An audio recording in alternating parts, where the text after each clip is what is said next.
بسم الله الرحمن الرحيم الحمد لله نحمده ونستعينه ونستغفره ونعوذ بالله من شرور أنفسنا ومن سيئات أعمالنا من يهده الله فلا مضل له ومن يضلل فلا هادي له وأشهد أن لا إله إلا الله وحده لا شريك له وأشهد أن محمدا عبده ورسوله ما بعد فإن أحسن الكلام كلام الله وخير الهدى هدى محمد صلى الله عليه وسلم وإن شر الأمور محدثاتها وكل محدثة بدعة وكل بدعة ضلالة وكل ضلالة في النار.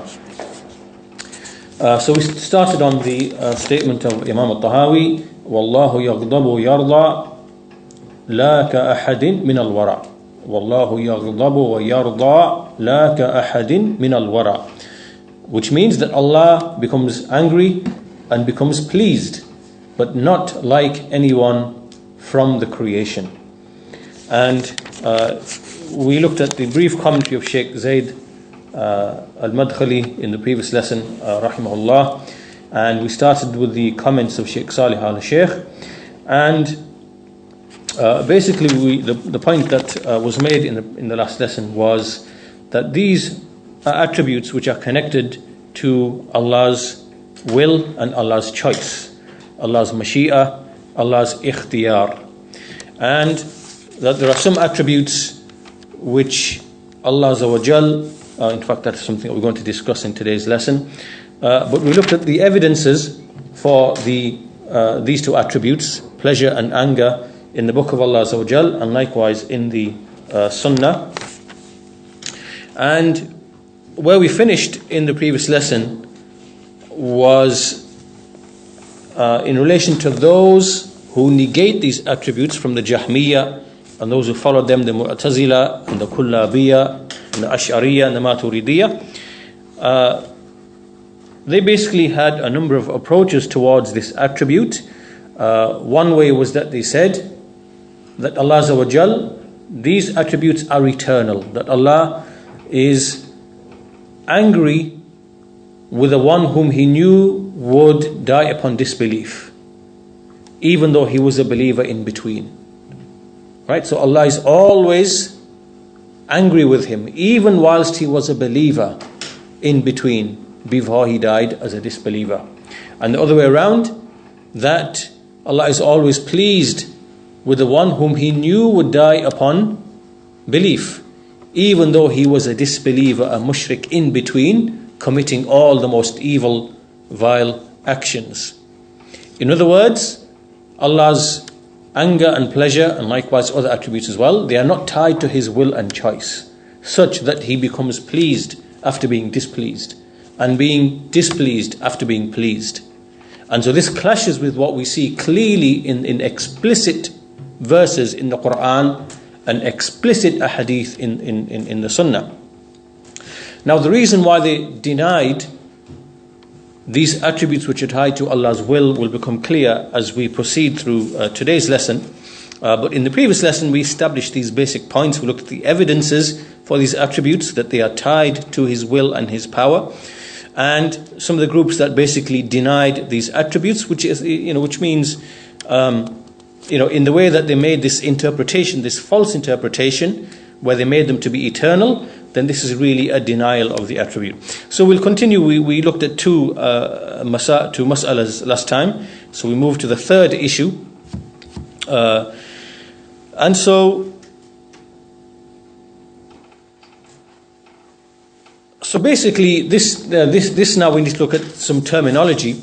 There's a terminology that was basically invented, and we are familiar with this terminology, as-sifat dhatiyya. As-sifat al-dhatiyya. This means attributes which are tied, which relate to Allah's essence. And as-sifat al-fi'liyya. As-sifat al-fi'liyya. Attributes which are tied to Allah's, which are basically actions which are tied to His will and choice. Another way you could say that is as-sifat al-ikhtiyariyya.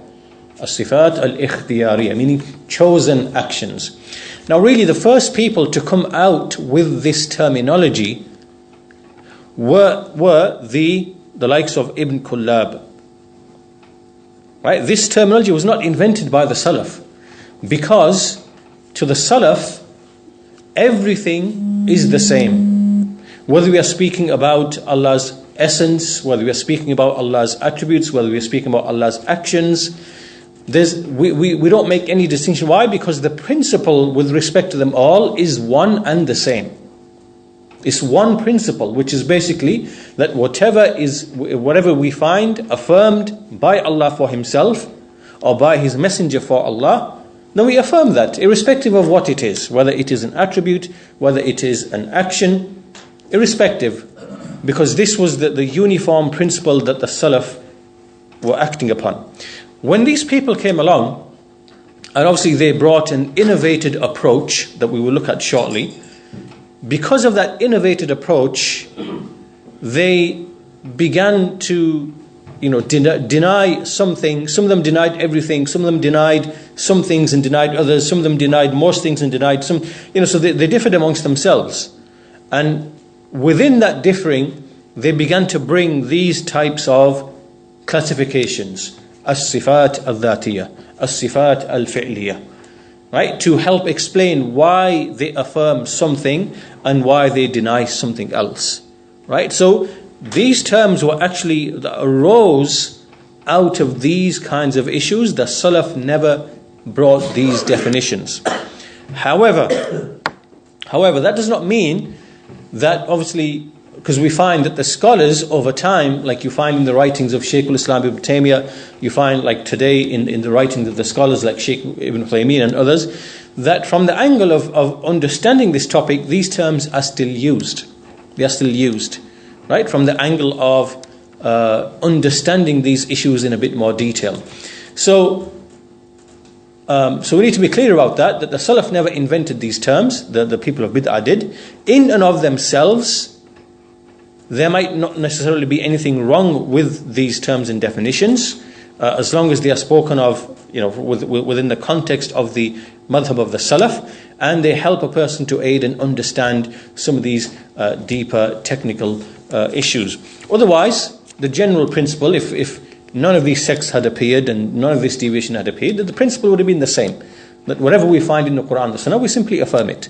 No matter what it is, a name, an attribute, an action, it's all following one simple principle. But anyway, these terms, as-sifat al-dhatiyah, as-sifat al-fi'liyah, then as for the first, as-sifat al-dhatiyah, they are those attributes which are permanently with Allah Azza wa Jal. They are necessary and binding to the one who is described by them. And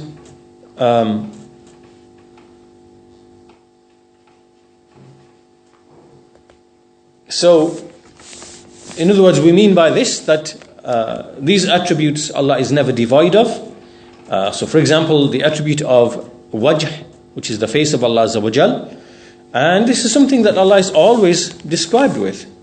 And likewise, al-azma meaning greatness, and al-kibriya, again greatness, and al-jalal, which means loftiness, and an-nur, which means light. These are things which are permanent. Allah is always permanently described with.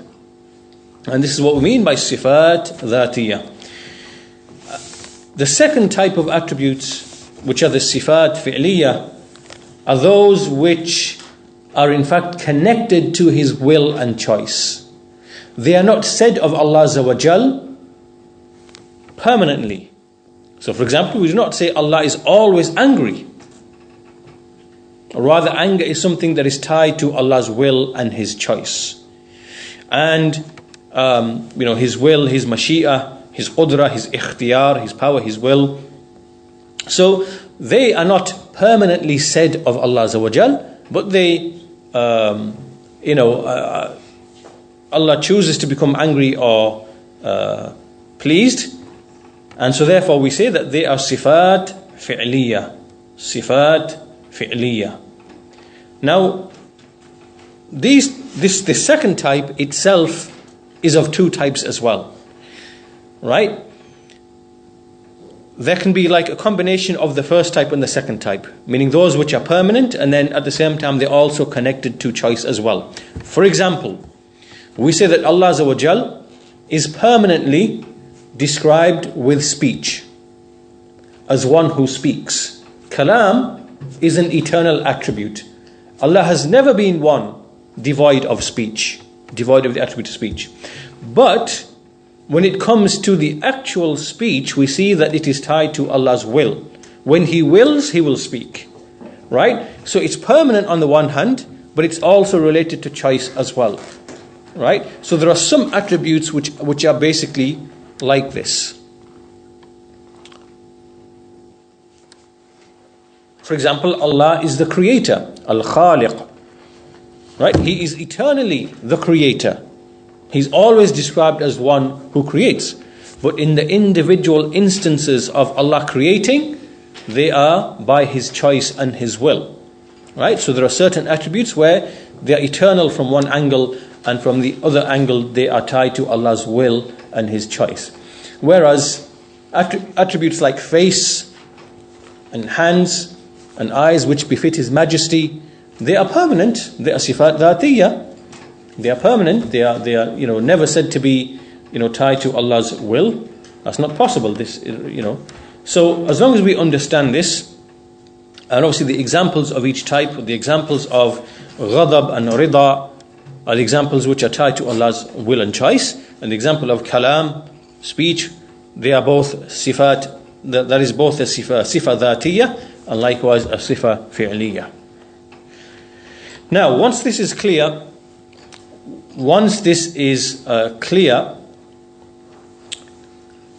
we now come on to look at why these people basically began to deny these attributes which are tied to His will and His power. Now, as you should know from previous lessons, we are speaking again here about the Ahlul Kalam, the people of Kalam, this whole group of people as a whole who delved into this topic and began to deny at least something from the names and attributes of Allah Azza wa Jal. We refer to them as the people of Kalam.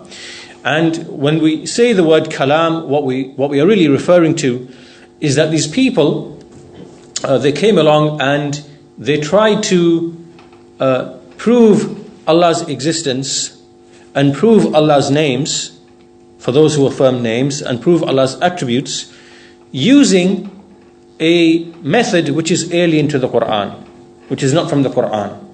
They basically, really, their position was really this, that it is obligatory to know Allah by way of reason before you come to know Allah by way of revelation, right? In other words, you have to intellectually, rationally prove Allah's existence to convince yourself, and only then is your belief genuine. Right? But if you went to the Quran and you saw in the Quran that Allah proves His existence and Allah establishes for Himself names and attributes, and you believed in that, you would simply be a blind follower. You would not have established Iman in which there is no doubt. This was the basic thinking, the basic idea. And really this approach is something that they took and they borrowed from the philosophers, because as you know that the philosophers, this is what they believe. They don't believe in a creator. They simply believe that when we come to understand the creation, we have to first of all suspect and remove all of our knowledge and start with a clean slate. And then using pure reason, we will then proceed to build an accurate picture of what is around us. And this is what we call sound or scientific knowledge. Right? But obviously this itself is flawed, because you always have to have assumptions.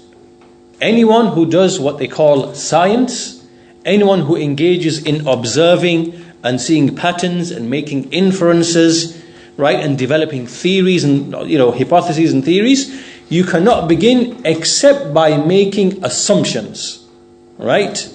And so this method is always flawed. This whole apparatus of science, even when you read the famous philosophers of science who speak about the scientific method, you will see that basically it is impossible to engage in scientific research or scientific observations except that you always have some sort of ideology beforehand. You always have some sort of assumptions beforehand, right? So anyway, the point being that this is just science, whether we're speaking now or whether we're speaking thousands of years ago. But the general idea of these philosophers was basically, we have to first assume ignorance of everything and start with a clean slate, and then use pure reason to arrive at knowledge of everything. But they applied this in the worldly affairs, right? So basically, this was their apparatus of knowledge in the observable world. So what these people did, the people of Kalam, they basically took that approach and then they used it as it relates to Allah Azza wa Jal. Right? As it relates to Allah Azza wa Jal, His names and His attributes. So straight away from the very beginning, you can see that there's a problem here. And when they basically use this approach in trying to prove Allah's existence, and speaking about His names and His attributes, then this approach itself, it basically, to remain consistent, it forced them to start denying what Allah affirmed for Himself, from His names, His attributes and His actions. And then because they differed amongst each other, the Jahmiyyah, the Mu'tazila, the Kullabiyya, the Ash'ariyya, the Maturidiyya, then they began having differences amongst themselves. Some of them denied everything, some of them affirmed something, some of them, So these are the people that we refer to as Ahlul Kalam. And so basically, before we start out on the discussion of the detailed discussion, we should understand first of all that there are basically, we can put them into, the best way to do it would be to put them into 4 groups, right? So we'll start with the Jahmiyyah. So they came along and they denied everything. Allah cannot be given names, attributes, actions. All of this is impossible for Allah Azza wa Jal, because if we affirm them, then we have likened Him to the creation.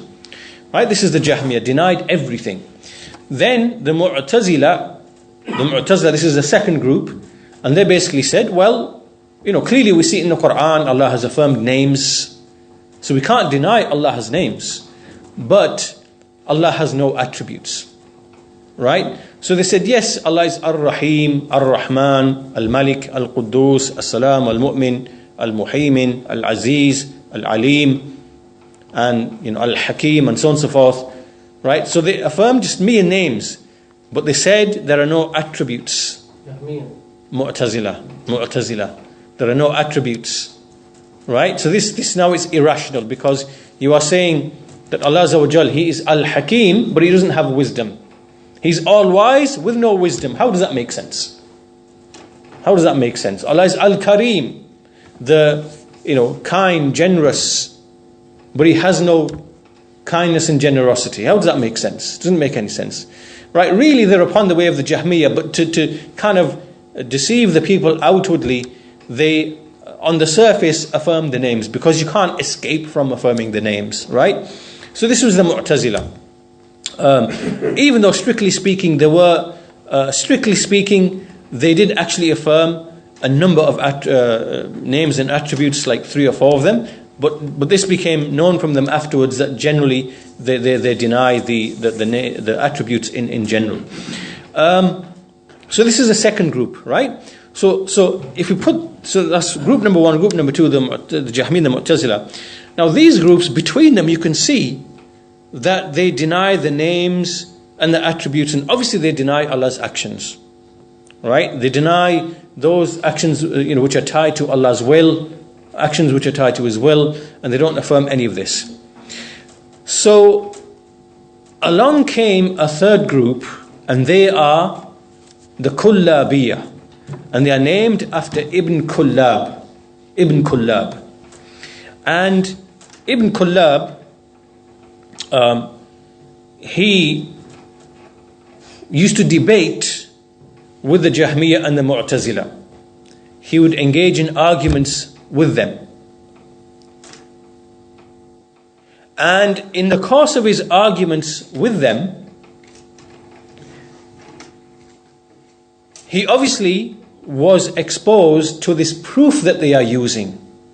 This evidence that they are using, the evidence of reason, by which they are trying to establish Allah's existence. So he became convinced that this proof, yes, this is a rational, genuine rational proof. Although to us, it is a false proof. Right? But he became convinced that this proof, basically, there's no other way to prove Allah's existence rationally except by way of this proof. And because he accepted that premise, the Mu'tazila and the Jahmiyyah were able to basically subdue him and overcome him in argument as it relates to the actions of Allah Azza wa Jal. Right? So they basically said to him, well, if Allah Azza wa Jal has actions which are tied to His will, it means that He is subject to change. At one moment He spoke, and another moment He didn't speak. One moment He became angry, and the next moment, another moment He was pleased. This undergoing change is something that is a deficiency. And this is something that only applies to created bodies. How can you affirm these actions for Allah Azza wa Jal? It's impossible. If you affirm these actions for Allah Azza wa Jal, it means you have undermined the proof for His existence. Because now we can't prove that He exists. Because what's the difference between Him and between all the created things which undergo change and transformation? Right? Which means that they, so how, and then they began to use this word, and this word, they call it al-hawadith. Al-hawadith means events, right? Meaning that Allah is someone who undergoes events. Allah undergoes changes. He changes, right? Events take place in His essence. So how can you affirm this when this is likening Allah to His creation, and this then does not allow us to prove that Allah exists? So they began to say to him that you are affirming hawadith for Allah Azza wa Jal. So Ibn Kullab, he basically came out with the explanation that we looked at in the previous lesson, right? That Allah's anger, Allah's pleasure, and all those other attributes which are tied to His will and choice, they are eternal with Allah Azza wa Jal. Right? In other words, that they are not attributes tied to Allah's will and pleasure. It's just something that Allah, they are eternal like the other attributes, like Allah's life, like Allah's hearing, like Allah's seeing. Right? Now obviously this in turn now has an implication.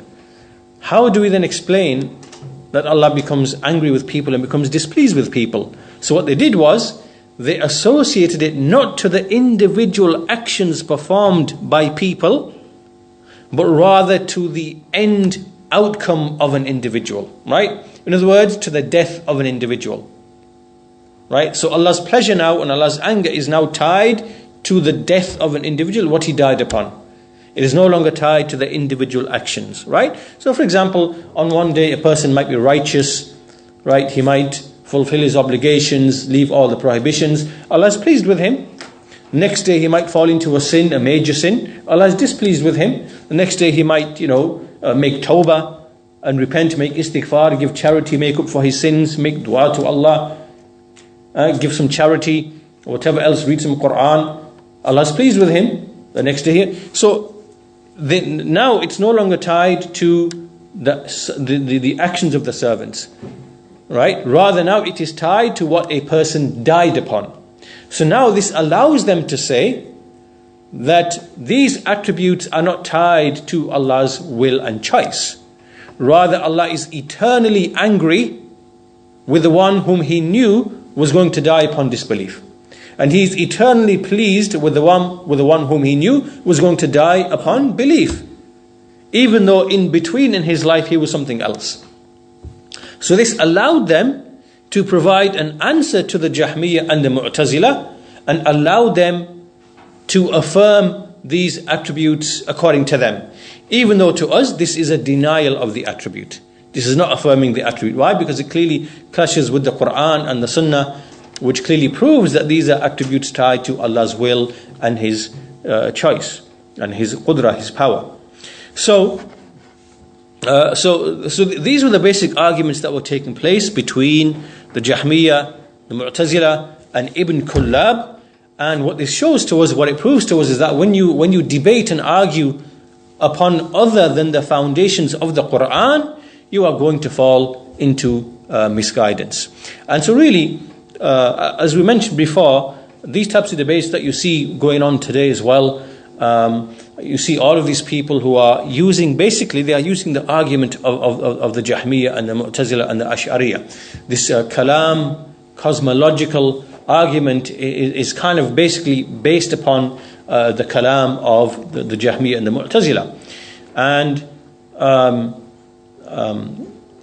you see people making the same types of mistakes. And we spoke about this in previous lessons in a bit more detail. So now this evidence that was used by the Jahmiyyah, what were they basically saying? Well, it goes something like this. They say that Jahm bin Safwan, and they basically said that when we look at everything around us, we see that everything around us has, attributes. These attributes undergo change, right? Something is cold and it becomes hot. Something is hot, it becomes cold. Something is short, it becomes long. Something is long, it becomes short. Something is dense, then it becomes, light, and something is light, it becomes dense, right? Everything is in a constant state of change all the time. And, these things do not choose to undergo these changes, right? These changes occur to these things. This proves that there must be someone or something which is bringing about these changes, which is bringing about these, events and these effects that are taking place within these created bodies. It's a sign that they are dependent upon something else, right? And so these things are needy, they are dependent, which proves that there must be one who is not needy, right? And so therefore, they say that all of the bodies, therefore, that we see, whether it's the sun, whether it's the moon, whether it's any object that we see from the observable created objects, all of these things, they have attributes, they undergo changes, they undergo events, they are constantly undergoing transformation, right? It means that they are dependent and needy upon one who must not be like that, which is Allah Azza wa Jal. And so they thought that by this method, they have affirmed that every body, by body we mean any created thing which has, tangible existence, that therefore all of these things must have one whom they are in need of, which is the Creator, and the Creator Himself must not be subject to any change or any events. Right? Do you understand that? Yeah? Right? Otherwise, He would be just like all the other bodies and things that we see and observe, which undergo transformation. Now, with this line of reasoning, they then realized, well, we'll come to that in a minute, but basically this argument is false. We'll come to explain why it is false in a short while. Right? This is basic reasoning. And it's not the way that we find in the Quran. Allah Azza wa Jal has affirmed His existence. We see that these kind of methods of affirming Allah's existence are philosophical, they are abstract, they involve things that the common person might not understand. They involve the use of definitions which are not agreed upon. And what happens is that something which would normally be very simple and straightforward, it becomes really long, deep, drawn out, subject to debate, and it doesn't really finish the matter in a simple, clear way. Right? Do you understand? This is different to what we find in the Quran. Everything in the Quran is the simplest, most powerful, most easy to understand form of evidence. Right? It's something that there's no wrangling, there's no ambiguity.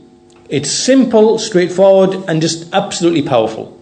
Whereas when we look at, and this is actually something that you find generally about all of the sciences of the disbelievers and their philosophy, that basically it's just something that is so simple, it becomes so unnecessarily complicated and drawn out, right? And there's all sorts of definitions, and no one really knows what, each person's definition is different, and something that is very simple becomes just unnecessarily lengthy and detailed and complicated, right? So what we find in the Quran is very simple. There are numerous evidences for Allah's existence in the Quran. The first one is the famous ayah in Surah At-Tur, the famous passage, أَمْ خُلِقُوا مِنْ غَيْرِ شَيْءٍ أَمْ هُمُ الْخَالِقُونَ أَمْ خَلَقُوا السَّمَاوَاتِ وَالْأَرْضِ بَلْ لَا يُوقِنُونَ. In this ayah, Allah says, were they created by nothing? Or are they themselves the creators, meaning of themselves? Or did they create the heavens and the earth? They have no certainty. So basically in this passage, there are only three, basically there are four possibilities altogether, right? Allah Azza wa Jalla is saying, were you created by nothing? Did nothing create you? Did you create yourself? Did you create the heavens and the earth? Right? Now here are three self-evident truths, meaning these are things that you don't need to do experiments to know that they are true, right? You were not created by nothing. You did not create yourself. Every man knows this, right? You did not create the heavens and the earth. Every man knows this, right? So the only option left available is that someone created you and the heavens and the earth. Now, what is this thing? What is this being? Right? And so this, here we can at least establish this being that, this is a creator. Right? So this is very simple because it basically brings together all the possibilities. There's no other possibility. Right? You can either say, basically it's either self-creation or it's someone creating. And self-creation is a logical impossibility. Right? But really, when you look at all the detailed complex sciences and the way they deceive you, if you basically reduce it down and put it in a nutshell, what is it you're trying to say? That's really what they're trying to say. Right? The universe created itself. Right? But the way they present it is in such a complex, detailed way that a person becomes baffled that they can't really say in a nutshell, what are you really trying to say? That's what they basically, they hide it. Right? So if you imagine a cone that is turned upside down and it goes like this, right? Right at the bottom is the pinpoint, the simple thing that everything rests upon, right? But as you move further out, it becomes wider and wider and broader. Then all of this becomes just complex. It becomes more complicated philosophically and the use of scientific language and whatever else. But when you come right down to the crux of it and you say, well, what is the real assumption that you're working to here? And the assumption is, well, actually nothing can create something, right? And so that's how it's really working. So anyway, this is one method of argument. Another method that we see in the Quran is that Allah Azza wa Jalla, He basically asks mankind about some of the things that they see around them. For example, Allah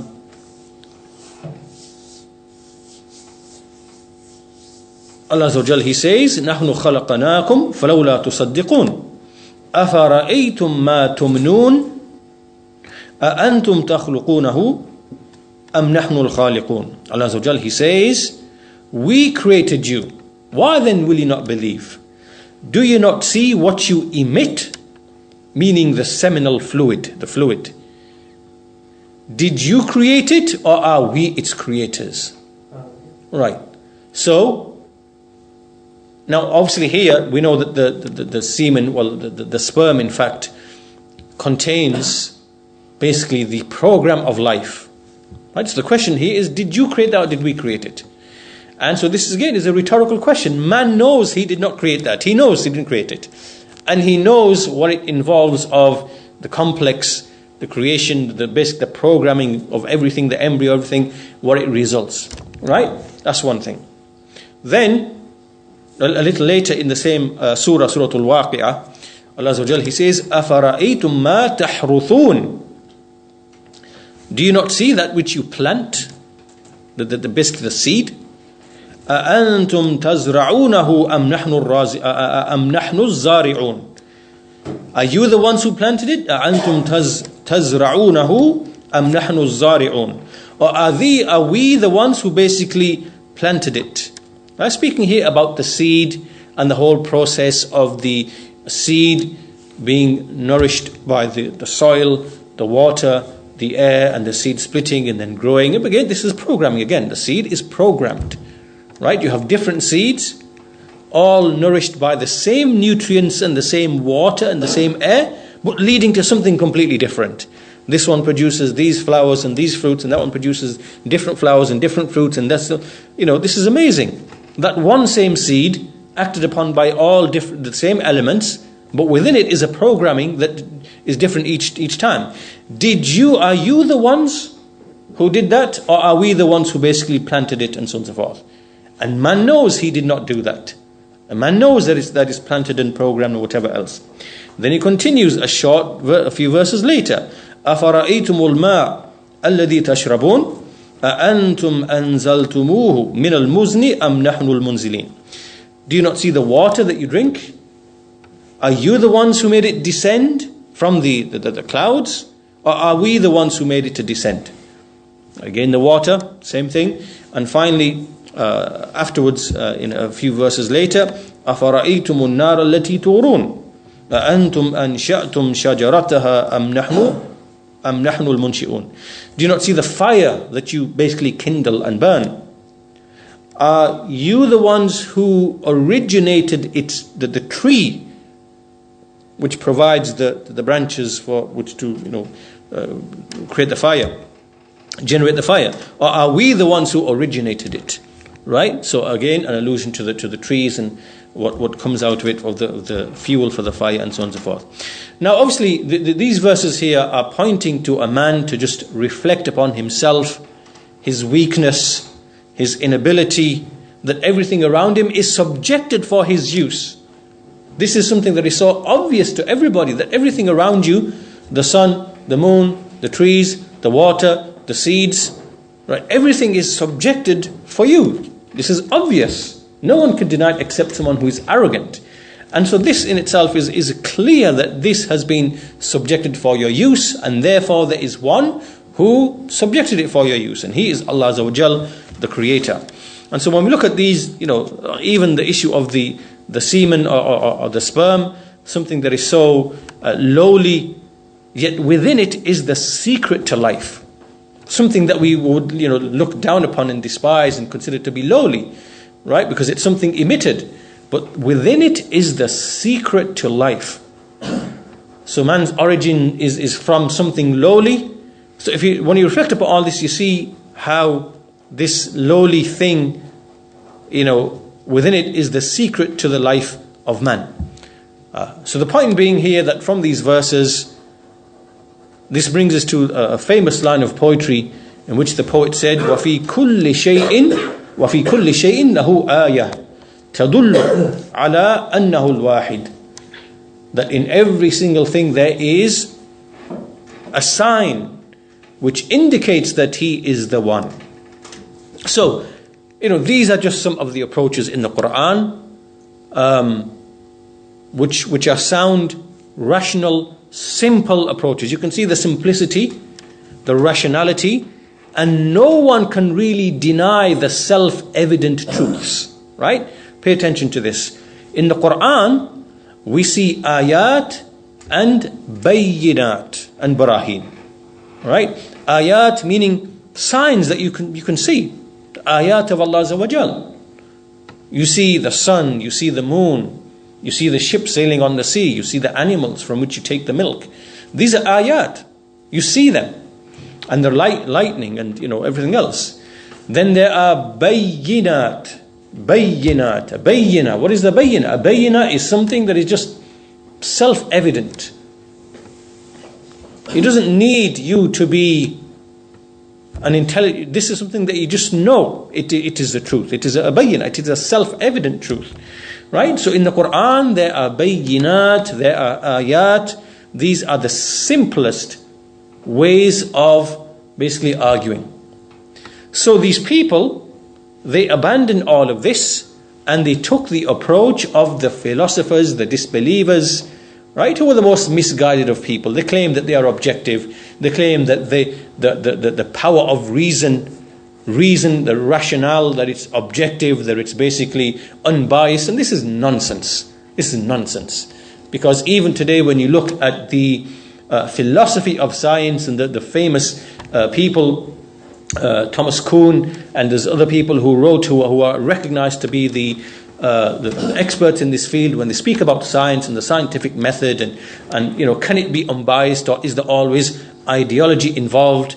Even in the field of mathematics there are discussions about this as well, that so when you get down to the nitty-gritty in these areas, you find that they are admitting that basically that even the scientific apparatus has to involve ideology before you even perform it. Right? That there have to be assumptions, untested assumptions, unproven assumptions, right, in building the hypotheses and the theories and whatever else, right? So, so these people, the Jahmiyyah, the Mu'tazila, they basically borrowed the approach of the philosophers in studying what they call the natural world. Then they took that approach and then they tried to speak about that which is unseen. Allah Azza wa Jal, His names, His attributes, right? And as a result of that, basically, what they did was that they basically, they allowed the philosophers and the atheists to attack weak arguments, because these are weak arguments, right?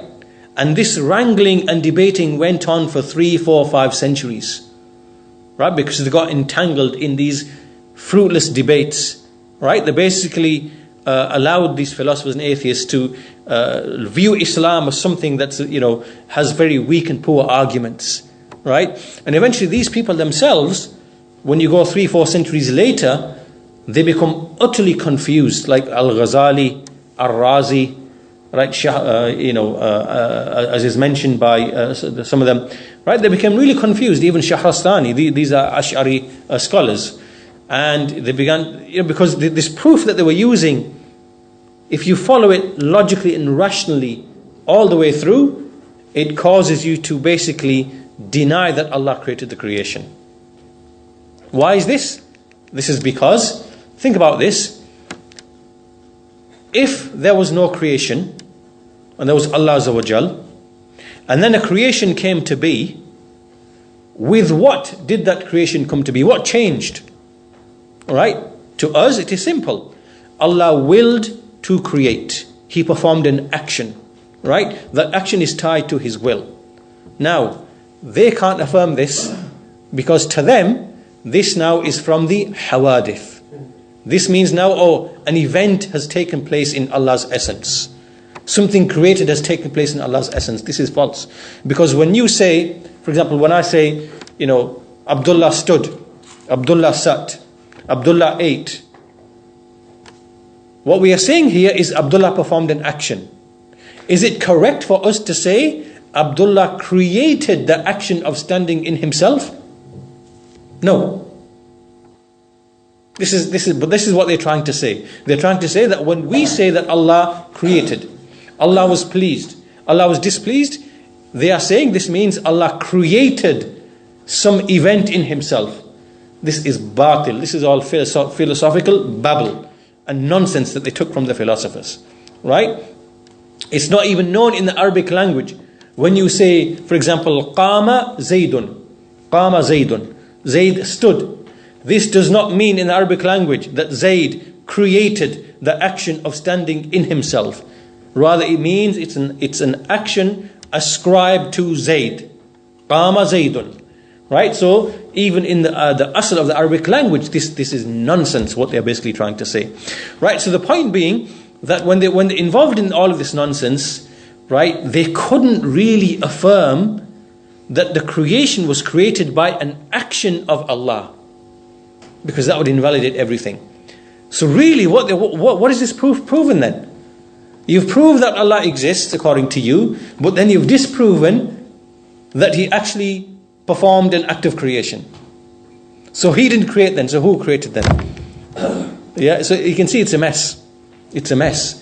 And when they fell into this mess, they were then forced to deny the attributes and the actions in the Quran and Sunnah. This is where ta'wil came in, right? They began to deny Allah can be seen, that Allah is above His throne, that Allah speaks, that Allah, chooses actions by His will and choice. Because all of this now clashes with this flawed proof that they are relying upon, right? So basically, this is the in essence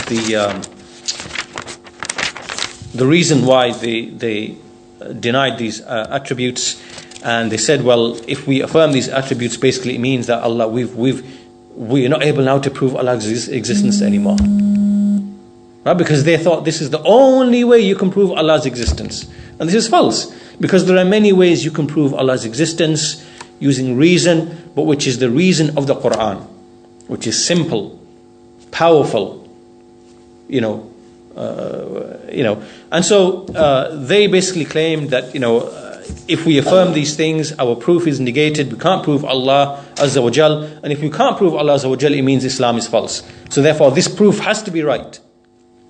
This proof has to be right, and you can see how all of this is misguidance, all of this is incorrect. And so the point being then, this brings us back then to the statement of Imam At-Tahawi rahimahullahu ta'ala, and the reason why he said Wallahu yaghdabu wa yarda la ka ahadin min al-wara, he is refuting all of these groups. So basically, some of these groups didn't exist in his time, because At-Tahawi was at the beginning of the 4th century, at the time when Al-Ash'ari, so remember we spoke about Ibn Kullab. Al-Ash'ari, he used to be a Mu'tazili for most of his life. Then in Baghdad or Basra, he went to some of the masajid and he saw these people, the Kullabiyah. They were sat there in the masajid and they were teaching this Kullabi doctrine, and he found it to be good. So he took the Kullabi doctrine, and this became the asl of the Ash'ari madhab. But then, as he learned more and more, he then came into contact with the teachings of Imam Ahmad. He slowly began to change, and he began to move towards the creed of Imam Ahmad. So his books, we see a transition in his various books, Al-Maqalat, Al-Ibana, and some of the others, where he's basically transitioning away from this Kullabi doctrine towards the doctrine of Imam Ahmad bin Hanbal, which is the doctrine of the Salaf. So At-Tahawi, so this statement of At-Tahawi basically is a refutation of all of these groups, the people of Kalam, the Jahmiyyah, the Mu'tazila, the Kullabiyya, the Ash'ariyya, and the Maturidiyya. So what we'll do is we'll conclude our lesson there. We still have a little bit left to finish off our discussion of this. Inshallah ta'ala, we'll do that in the next lesson.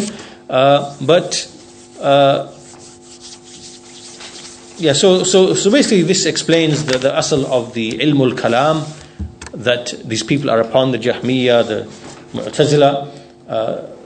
Today they are really the Ash'aris and Maturidis. They are the people who are upon this belief, upon this approach. But what's happened is really that, see, this underlying philosophy that we've discussed here, you no longer find it in their books anymore, right? Because they've realized the difficulties in this approach and that it can be contradictory, right? So this is found in the old books, the books of Abu Mansur al-Baghdadi, al-Razi, al-Ghazali, these kind of people, al-Baqilani, these kind of people, yeah? But in the later books you find that they won't actually mention this long-winded discussion, but they will outline their creed on the basis that it is correct. But you won't find the details in the more recent books. And that's why today most of the Ash'aris and Maturidis, they don't really understand what on earth is really going on, right? Because they don't know the asl of where all of this came from. What they are told, they're simply told, beware of these evil people out there. They liken Allah to a body, right? They claim that Allah has events in his essence. He has hawadith, he has a'rad in his, and this is what they're taught with, right? But they don't know what is the asl of all of this. So these Ash'aris and Maturidis today, they are basically brainwashed and poisoned with what they think to be Tawheed. It is not the Tawheed of the messengers, it is the Tawheed of the philosophers. That's what it is, right? But then when it's brought into Islam, they just label it as Kalam and Ilmul Kalam and made it look good. But it's really just philosophy, that's all it is.